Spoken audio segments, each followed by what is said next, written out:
Hey, how y'all doing? This is WDRE News live on the scene. I'm at in High Point, North Carolina, and I'm with the growing High Point beeologist, Brittany. She's about to do some stuff. I'll let her explain it and break it down to you. She's getting ready to get here. She's getting to get very busy. Hi guys, I am doing our first hive inspection. I'm waiting on my partner Stevie, but in the meantime, I'm prepping this Bee Super. And this is where they're going to... What's when you say Bee Super, what you mean by Bee Super? It is a box that's for brooding. So this is the main hive where you don't have honey here. This is mainly for new eggs, pollen, and whatever they need to survive the season. So the hives above it will typically be your honey hives, and those are honey supers. Okay. And then how you tell the difference is a honey super is typically shorter than a deep. Okay. And so this is a deep brood box. All right, you see, it's about a foot right here, ladies and gentlemen. Let me see, yeah, that's about a foot. And that's about 7.5, 8 inches almost. Okay. So I'm getting this ready for the bees to lay new eggs. Since the spring is coming, they're running out of room in their box that they have now. So I'm gonna add this one on top. Okay, nice. All right. So that's what I'm doing in the meantime. Okay, do your thing. Do your thing. And as you see, we have one strong hive, and you're splitting, so they can. We'll be splitting, but we're gonna do an inspection first to see how they're doing. Okay. I think they need to build up into this box. Okay. First, and then we'll make a even split. Right, and you know, bees get familiar with you. It's like they're almost like pets. They recognize you when you come by. They'll come by and say hey to you and land on you, whatnot. But now, if you swat one, they'll know it because they put out a little pheromone or whatever it is. And they can smell you, and everybody will target you and bite the crap out of you. And you don't want that. Defend their colony. And so what I'm doing here is I'm adding new wax frames to our combs. As you see here, they're empty. Right. And so the bees will naturally build wax themselves, but that takes a lot of energy. So I'm trying to save them time by building myself, by giving them a foundation. A prefab wax. So is that wax itself? This is a plastic board that's covered in wax. So if you touch it, it's really...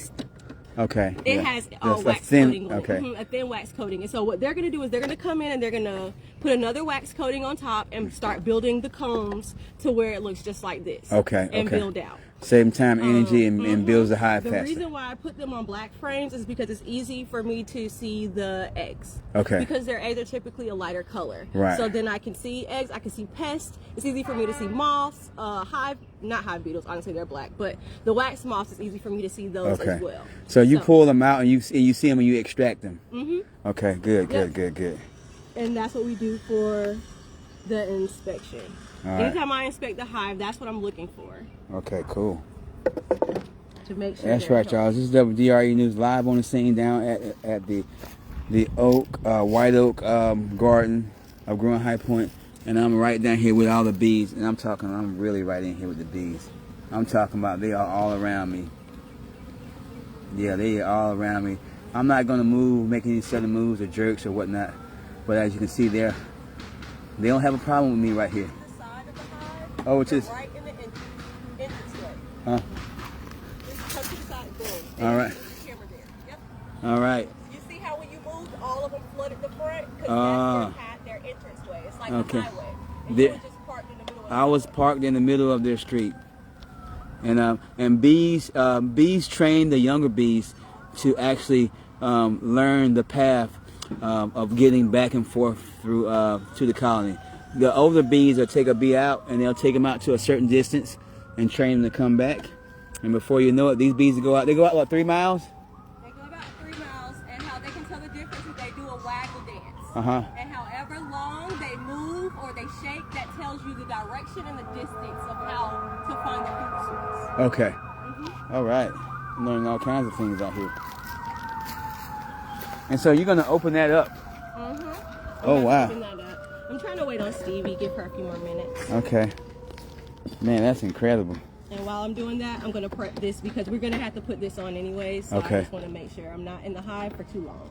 So the more I can do outside the hive, the better. Right. It's like the less disturbance, the better production. Let them do their thing. Okay. All right. I can see that right there. And so this is totally empty right here. Totally empty. completely empty. Nothing is in these. All right, so But hopefully they will be. So that's the whole reason for the split. So once they build up into this brood, then I can move, because then they'll essentially have new queen eggs in here. Okay. And honestly, if I catch them right, they'll automatically just start if they don't feel a presence of a queen, right, they'll make one. It's like something's on the back of my neck. So then we can do an even split. Oh man.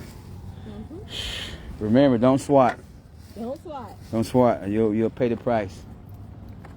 All right. Oh my God. Guess who just walked out?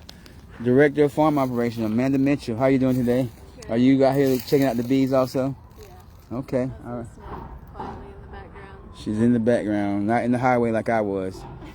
Right in the pathway of the bees. You were standing over there. Yeah, I was standing right in the path.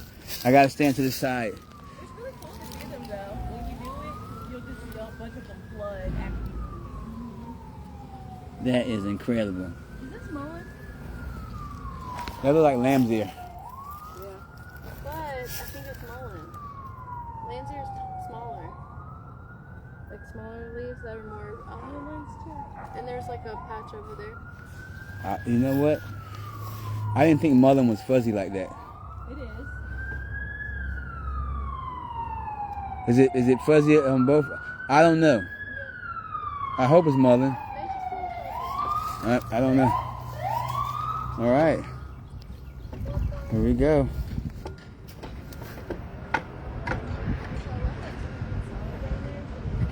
There's a big chunky one above it. Yeah. What's that? The yellow Nebraska. Oh yeah. Green salad in the box joy. Mm-hmm. All right. One of my frames right now. Let's see. I don't know. I'm waiting. You got 8 frames in here. Mm-hmm. This is an 8-frame hive.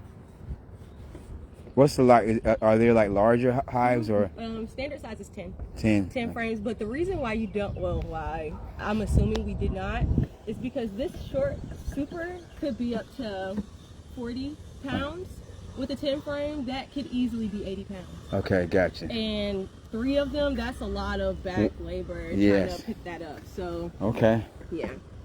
All right. I'm learning all kinds of things about bees. So I'm sure that's the reason why they're 8 frames. And then the sun, these will merge. And as soon as they get in here, they put propolis around the edges to seal them and to kind of wax them in so they won't move, nothing will shift or anything like that. So that's what I like. All right. I'm just trying to make sure it's sturdy enough for them. All right, y'all. We out here in Bee County. All right, so how often do you have to feed the bees? I know feed more in the wintertime versus in the summertime. They usually get their own foods and stuff. They do. The beauty about being here is they have ample amount of food and pollen. So I typically don't have to do too much. They're good. But honestly, they could drink this amount Quart size jar. in a day. Okay. So if it was a drought or really, really hot. Don't sweat that bee. Hmm? So bees in there coming out? Mm-hmm. Yep, they're in there. Okay. Hoping they're sucking up any extra sugars or water that was in here. All right. Hey, Stevie. Hi, Stevie. He's back. He's back from his nap. Get ready.